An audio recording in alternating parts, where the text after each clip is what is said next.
Hi, my name's Nick Osborne, aka the Coffee Detective, and today I'm going to demonstrate the SunCafe Coffee Pod Brewer made by Kiena, the folks at Kiena.com. I'm really pleased to be demonstrating this machine because it's become a little hard over recent years to find a good coffee pod brewer in the stores. The K-Cup brewers seem to have dominated quite a bit over the last few years, but I like the coffee pod format for a number of reasons that I'll go into, and I like this machine. It's a good looking machine, and one of the things I first noticed about it is it's a sturdy machine. It's a very solid machine. All the parts are solid, and I say that because I've handled a lot of single cup coffee pod brewers, and generally they feel so flimsy. It's like they're made from the same plastic you find in kind of dollar store or kids toys. Very light, very flimsy, and a lot of them I just don't trust to last. So this is quite different, and hopefully the kind of solid build of this is going to translate into reliability and a long life. Now, if you're not familiar with what a coffee pod brewer is, let me show you. The coffee comes in like little sealed sachets to keep them fresh. This is a Royal African coffee, a blend of 3 different African coffees. And what you get inside is this, it's like a tea bag, but it's round and it's a little plump. And it has a kind of flat surface and then the bump at the bottom. So what you do is you take out the little coffee pod tray, you drop in the pod, put it in, and that's it. That's the 1 cup process. And then I'll show you later how you close this to seal it. So that's basically how the coffee pod process works. And again, when I look at this, this is a very, very solid construction. Nice little grooves in there to direct the flow of the hot water while it's in contact with the coffee in the coffee pod. But before we do any of that, I just want to, there was one thing when I took it out of the bag, out of the box, there's one little thing different with this brewer that I haven't come across with other brewers before, and that is that you have to prime the pump. What that means basically is get water into the whole system. So you can't just take it out of the box, plug it in, turn it on and brew. Press the brew button. If you do that, you may well damage the machine. So here's the process. When you get it, first of all, you make sure there's water in the reservoir. You can either pour it in, or this thing in fact removes and you can hold the whole reservoir under the tap, then put it there. It's got a maximum and minimum level there. Once you've got water there, then you plug it in, as I have, but you don't turn it on. Now you might say to me, hey Nick, but it is on, I see the little red light. Well, actually this is just, it takes you about 30 seconds to learn this stuff, but in fact the red light isn't indicating that it's on. The red light indicates that it's plugged into the wall socket. If I want to turn it on, I press that little button and I see a little blue LCD display come up here. But I'm not going to turn it on. You do not turn it on to prime it. So you've unboxed it, you've plugged it into the socket, the red light is showing, there's water in the reservoir. You make sure that the tray is in, but you're not going to put a coffee pod in it right now. You make sure that this lever is down, and then you see these 2 top buttons. This is the brew button and the volume button. The volume button is where you can choose what size of coffee you want to make depending on the size of your mug or your cup. You press these 2 buttons simultaneously and you hold them down together for at least 3 seconds, and at about the 3-second point you'll hear the machine kick in. You're going to want to put a coffee mug or something under here first, because for a while water is going to be running through the machine, and that gets water into the pump, and that's what priming the pump is all about. You may want a second mug handy because quite a bit comes through, and this will probably fill up, and then you just put the second one in. Alright, so it sounds a little complicated, but actually it's, when I was reading it I was saying, oh my goodness, I got to prime the pump. But in fact it's just a matter of, it'll take you a minute to do, and once you've done it, you don't have to do it again. Alright, so the pump is primed, I can turn the machine on. like with the button down here, and now we see the display here. And by playing with the pressing this button repeatedly, I can change the volume, whether I want 5 fluid ounces, 8, 9, 12. So you can make a small cup of coffee or a larger cup of coffee with this.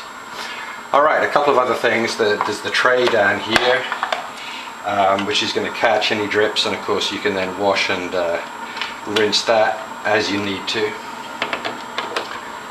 While we're waiting, we're going to take out the tray. We're going to put our nice little plump coffee pod back in, and it stays fresh for quite a while because each of them are individually sealed.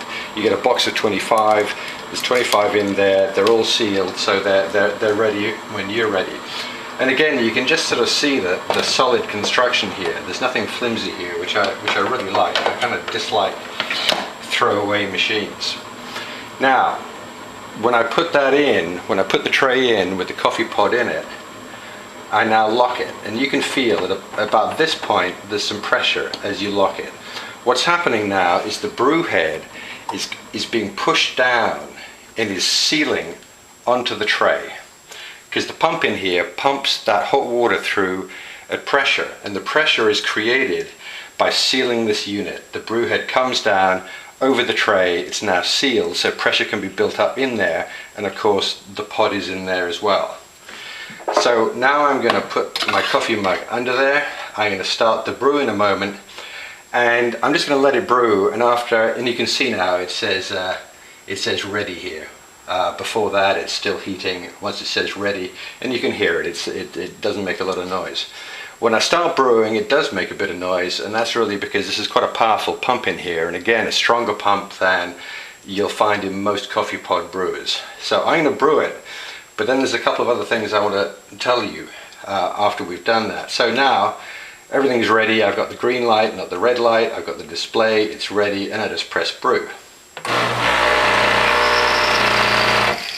So you can see it coming down there through the little twin. Now, did you notice how it paused there? I'm going to talk to you about that in a moment.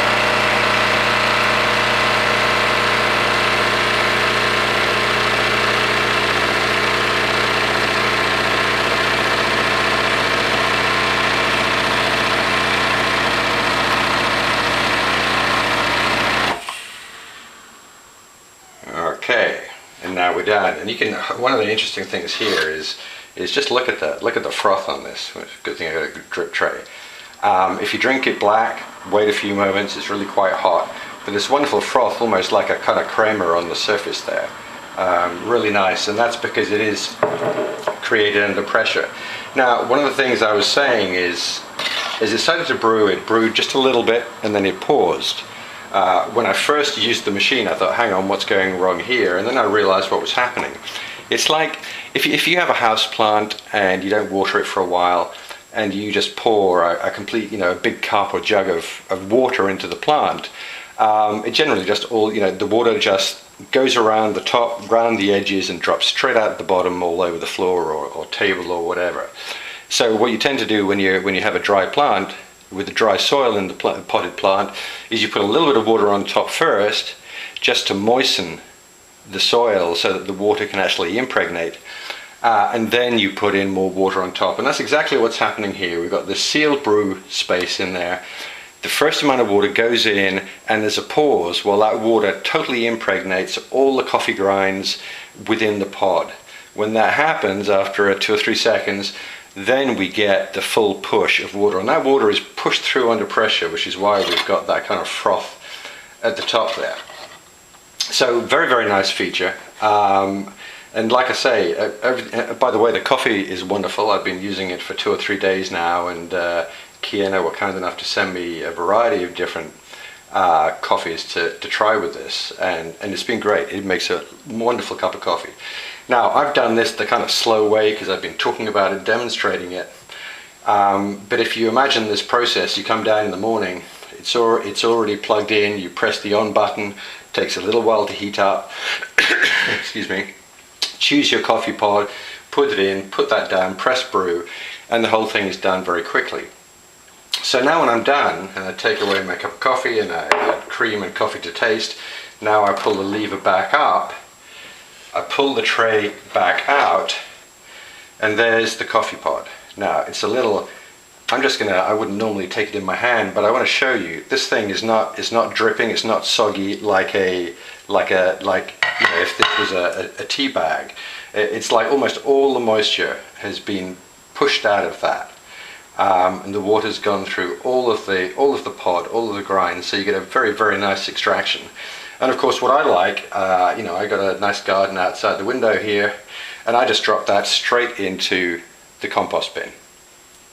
In fact, I just put it into a little pot I have next to my coffee maker, and then when it fills up, I just put a dozen at a time into the compost bin, which I like because there's absolutely no waste. There's no worry about recycling or landfills. The pod paper and the coffee grinds are wonderful for compost in your garden.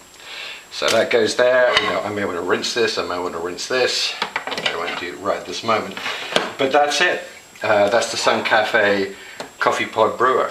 I think it makes a wonderful cup of coffee. I have high hopes for it in terms of a long life, simply because it's so solid and seems to be built so well. Where can you get them? This is a fairly new company. Distribution is fairly limited right now, but wherever you are in North America, if you go to bedbathandbeyond.com or bedbathandbeyond.ca, you can either pick them up in the stores if there's one close by, or otherwise you can order them online. So you probably you're not going to find it in your local kitchen store or supermarket right now, though hopefully one day you will. But you can get it through Bed Bath & Beyond, either the stores or the websites. So that's it. I'm very pleased with the machine. I'm going to use this one regularly, and I thank the guys from Kiena Coffee for sending it over and for sending those nice coffee pods. Thank you.